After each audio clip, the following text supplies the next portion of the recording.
Hey guys! Welcome back to another video. So in today's video guys, ay pag-uusapan naman natin kung paano mag-transfer or mag-cash in sa Coins.Ph using your GCash.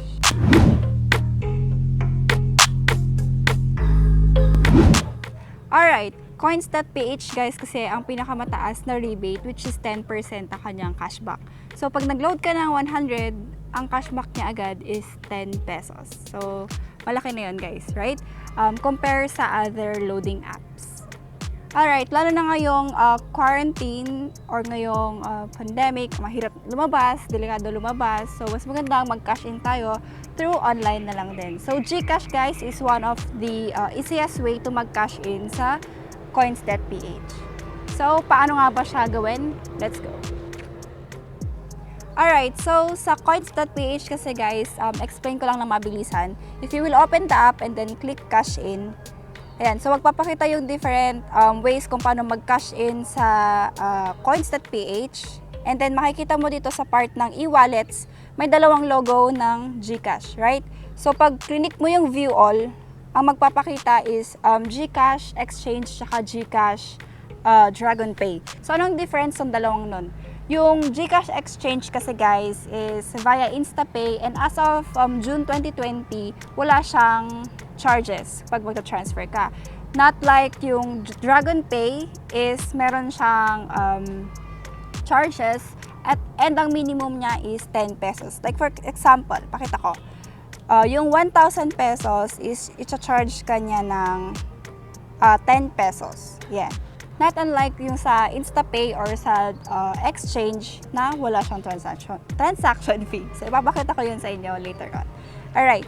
And by the way guys, pag i-click nyo yung GCash Exchange, makikita nyo rin sa baba kung how it works or kung paano ka magta-transfer.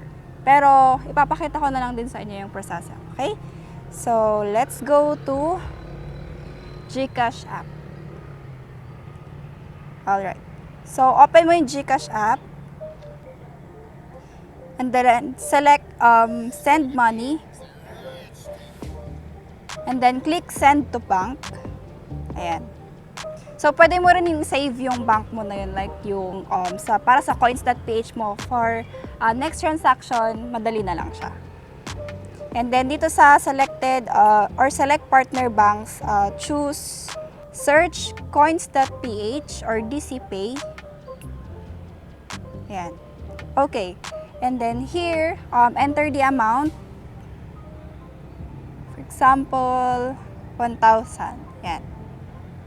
And then your account name. Sa account name guys, yung name mo po na naka-registered sa iyong Coins.Ph. Alright? Ayan. And then next is account number. Yung account number naman po is yung number na naka-register sa inyong Coins.Ph. Ayan. So, make sure na tama guys ha. Kasi pag once na hindi tama to or hindi yun nakalink doon sa account nyo, hindi siya mag-proceed. And then, send receipt to. So, enter nyo yung email. Pwedeng walang email guys, okay lang. But then, mas gusto ko siyang may reference ako. Yan. Okay, so double check lang and then click send money. And yan. So, you're about to transfer. Double check mo ulit yan para sure tayo. And then, click confirm pag okay ka na. So, sa InstaPay guys, ang nakalagay sa kanilang instruction or sa kanilang details is within 10 minutes. Pero ito kasi, dumating siya kaagad. Ayan. So, makita nyo naman na pagka-click natin ng okay kanina or confirm, meron na agad yung 1,000 sa aking Coins.Ph. Pero kung hindi siya instant na nag-send sa inyo, it's okay guys. Just wait for at least 10 minutes before nyo ma-receive yung 1,000 or yung transfer nyo. Okay? So, wag kayong mag-alala.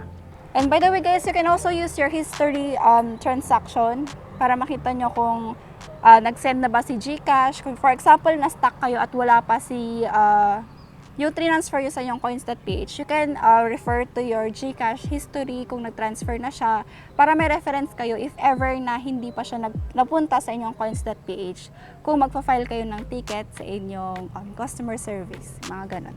So, yun lamang for today's video, guys. If you have any questions, suggestions, just comment down below. Thank you for supporting my channel, and for other how-tos and tutorials, you can check the link here sa taas. Check my page, baka makatulong pa ako sa inyo sa ibang paraan. Thank you so much. Don't forget to subscribe, like this video, share sa mga nangangailangan ng video na to. I'll be seeing you next time. Thank you so much.